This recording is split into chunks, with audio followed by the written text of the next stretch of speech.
Are you currently working with, or have you begun to think about working with a financial advisor? Well, both scenarios, you want someone that can provide you and your family value past just returns in the market. Well, how can you quantify that? Vanguard, one of the largest investment firms in the world, published a recent study asking that exact question. They studied thousands of investors across multiple countries, and they identified 5 specific disciplines that, when practiced consistently, can add about 3% in net returns. They called it Advisors Alpha. And over the next 5 weeks, we're going to be walking through 5 of those disciplines: cost effective implementation, rebalancing, behavioral coaching, asset location, and withdrawal order. This week, we're beginning with something that adds 0.34% in value, and that's cost effective implementation. Let's jump right in.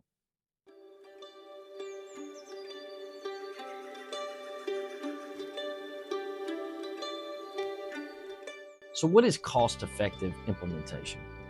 It's the practice of building your portfolio using investments that minimize cost without sacrificing quality or diversification. So, this comes from choosing low cost funds, index funds or ETFs, over high expense alternatives. Now, the expense ratio is the annual fee a fund charges just to hold that position. So a good real-life example may be an actively managed large-cap growth fund. It typically carries an expense ratio of about 0.64%, versus a low-cost ETF with similar exposure runs about 0.2%. That's a 0.44% annual difference. It sounds small, but on $100,000 over a 10-year period, assuming the same return, that gap costs you roughly $7,000 to $10,000. What are you getting for that cost? Maybe professional stock selection, maybe active risk management, maybe broader diversification over 250 plus holdings.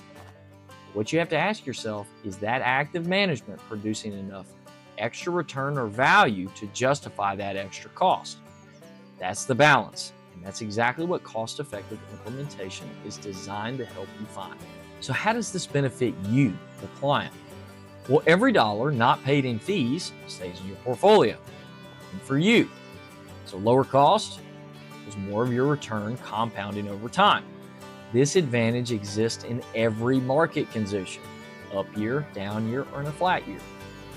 Most investors don't know their all-in cost of investing. So ask yourself, what is my expense ratio on every fund that I own? Over a 20 to 30 year period, the difference between high cost and low cost investing can be significant. So a common mistake that I see here is assuming your current plan is already optimized for cost.